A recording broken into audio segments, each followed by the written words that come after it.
जय श्री कृष्ण। मैं दीप्ति मिश्रा आपका हमारे चैनल पे बहुत-बहुत स्वागत करती हूँ। आज हम बात करेंगे अक्षय तृतीया की। देखते हैं कि अक्षय तृतीया कब है और इसका माहात्म्य क्या है और इस दिन हमें क्या चीज़ें घर लानी चाहिए, क्या चीज़ें हमें दान करनी चाहिए। तो हिंदू पंचांग के अनुसार वैशाख माह की शुक्ल पक्ष की तृतीया को यानी कि इस बार 29 अप्रैल को ये तिथि शुरू हो रही है और इस दिन नाका तीज मनाई जाती है। 29 अप्रैल को शाम को 5 बज के 31 मिनट पे ये शुरू हो रही है तिथि और 30 अप्रैल को दोपहर 2 बज के 12 मिनट तक रहेगी। तो हम लोग अक्षय तृतीया उदया तिथि के अनुसार 30 अप्रैल को 2025 में हम मनाएंगे, जो कि बुधवार का दिन पड़ेगा। इस दिन पूजा करने का जो शुभ मुहूर्त है वो है 5 बजकर 41 मिनट से दोपहर 12 बजकर 18 मिनट। इस दिन जो शुभ मुहूर्त और अति शुभ जिसको बोला जाए वो है सुबह 5 बजकर 41 मिनट से लेकर दोपहर 2 बजकर 12 मिनट तक। पौराणिक मान्यताओं की अगर बात की जाए तो अक्षय तृतीया के दिन श्री हरि विष्णु जी के छठे अवतार परशुराम जी का जन्म हुआ था, उनका प्राकट्य हुआ था। ब्राह्मण होते हुए स्वभाव से काफी आक्रामक और गुस्से वाले माने जाते हैं। उनके अंदर ब्राह्मण होते हुए भी क्षत्रियों के गुण थे।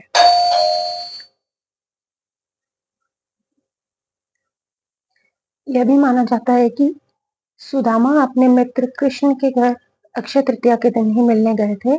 सुदामा के पास कृष्ण को भेंट करने के लिए चावल की कुछ मुट्ठी मात्र थी, जिन्हें श्री कृष्ण को अर्पण किया उन्होंने, और इस भाव के कारण कृष्ण जी ने उन्हें उनकी झोपड़ी को महल में बदल दिया था।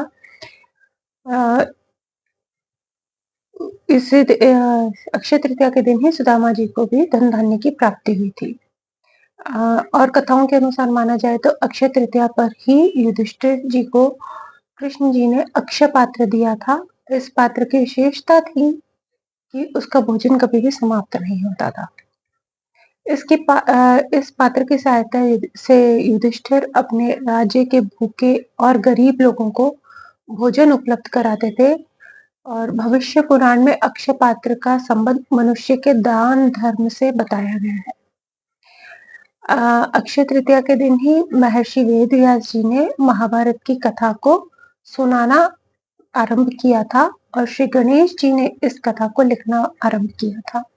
इसी वजह से कहा जाता है कि महाभारत का युद्ध भी अक्षय है, जिसके कुछ उदाहरण आज भी कहीं ना कहीं देखने को मिलते हैं। भविष्य पुराण में बताया गया है कि अक्षय तृतीया को युगादि तिथि कहा जाता है। दरअसल इस दिन से त्रेता युग का आरंभ माना जाता है और इसलिए इस दिन को शुभ कार्यों के लिए शुभ मुहूर्त के तौर पर देखा जाता है। मान्यता है कि अक्षय तृतीया के दिन हम जो भी कार्य करते हैं उसमें हमें अक्षय फल की प्राप्ति होती है और वह पुण्य कभी भी समाप्त नहीं होता है। महाभारत की कथा के अनुसार द्रौपदी के चीर हरण की घटना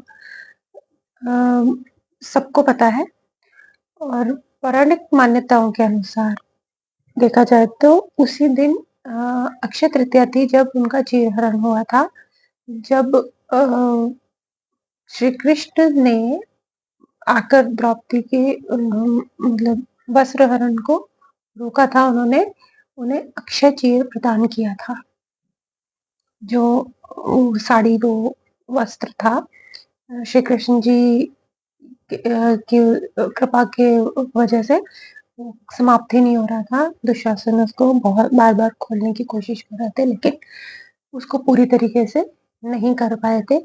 वो चीर भी अक्षय था। और नारद पुराण में ये भी कहा गया कि अक्षय तृतीया के दिन गंगा जी का धरती पर अवतरण हुआ था। तेज बहाव के साथ स्वर्ग से निकली गंगा नदी को शिव जी ने अपनी जटाओं में धारण कर लिया था और फिर भागीरथ के प्रयासों से देवी गंगा धरती पर अवतरित हुई थी। अक्षय तृतीया की एक कथा के अनुसार प्राचीन काल में एक धर्मदास नाम का वैश्य था। धर्मदास अपने परिवार के साथ एक छोटे से गांव में रहता था। बहुत ही गरीब था। वह हमेशा अपने परिवार के भरण पोषण के लिए चिंतित रहता था। उसके परिवार में कई सदस्य थे। उसका सदाचार तथा देव एवं ब्राह्मणों के प्रति उसकी श्रद्धा अत्यधिक प्रसिद्ध थी। अक्षय तृतीया व्रत के महात्म्य को सुनने के पश्चात उसने अक्षय तृतीया पर्व के आने पर सुबह जल्दी उठकर गंगा में स्नान करके विधि पूर्वक देवी देवताओं की पूजा की। व्रत के दिन अपने सामर्थ्य के अनुसार जल से भरे हुए घड़े, पंखे, जौ, सत्तू, चावल, नमक, गेहूं, गुड़, घी, दही, सोना तथा वस्त्र आदि वस्तुएं भगवान के चरणों में रखकर ब्राह्मणों को अर्पित करी। यह सब दान देखकर धर्मदास के परिवार वाले तथा उसकी पत्नी ने उसे रोकने की कोशिश भी की। उन्होंने क्या कि अगर धर्मदास अपना इतना सब कुछ दान में दे देगा तो उसके परिवार का पालन पोषण कैसे होगा। फिर भी धर्मदास अपने दान और पुण्य कर्म से विचलित नहीं हुए थे और उसने ब्राह्मणों को कई प्रकार का दान दिया। उसके जीवन में जब भी अक्षय तृतीया का पावन पर्व आया, प्रत्येक बार धर्मदास ने विधि से इस दिन पूजा और दान आदि कर्म किए। अनेक रोगों से ग्रस्त तथा वृद्ध होने के उपरांत भी उसने उपवास करके धर्म कर्म और दान पुण्य किया। यही वैश्य दूसरे अगले किसी जन्म में कुशावती का राजा हुए। मान्यता है कि अक्षय तृतीया के दिन किए गए दान पुण्य व पूजन के कारण वह अपने अगले जन्म में बहुत ही धनी व प्रतापी राजा बना। वह इतना धनी और प्रतापी राजा था कि त्रिदेव तक उसके दरबार में अक्षय तृतीया के दिन ब्राह्मण का वेश धारण करके उसके महायज्ञ में सम्मिलित होते थे। अपनी श्रद्धा और भक्ति का उसे कभी भी घमंड नहीं हुआ। वह प्रतापी राजा महान एवं वैभवशाली होने के बावजूद धर्म मार्ग से कभी विचलित नहीं हुआ। माना जाता है कि यही राजा आगे के जन्मों में भारत के प्रसिद्ध सम्राट चंद्रगुप्त के रूप में पैदा हुए थे। उनका जन्म हुआ था। जैसा भगवान ने धर्मदास पर अपनी कृपा की, वैसे ही जो भी व्यक्ति इस अक्षय तृतीया की कथा का महत्व सुनता है और विधि विधान से पूजा एवं दान आदि करता है, उसे अक्षय पुण्य व यश की प्राप्ति होती है। आइए, हमने कथा सुन ली। अब देखते हैं कि इस दिन हमें कौन सी वस्तुओं को घर लाना चाहिए। आप घर ला सकते हैं सेंधा नमक, जौ, सोना, चांदी, बर्तन पीतल के, कपड़े और मनी क्रिस्टल्स होते हैं वो भी लाए जा सकते हैं। चावल है, इन सब चीजों को घर में लाना चाहिए।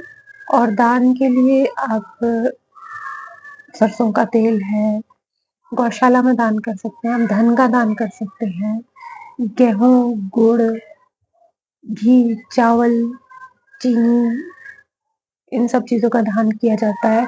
पंखे का, मटके का, भरे जल से भरा हुआ मटका, शरबत हुआ और इस तरह की चीजों का दान किया जाता है। जौ का, सत्तू का, ये सब चीजें दान योग्य मानी गई हैं। अगर आप इन सब का दान करते हैं तो आपके घर भी धन धान्य से भरे रहेंगे और प्रभु की कृपा आप पे सदैव बनी रहेगी। धन्यवाद।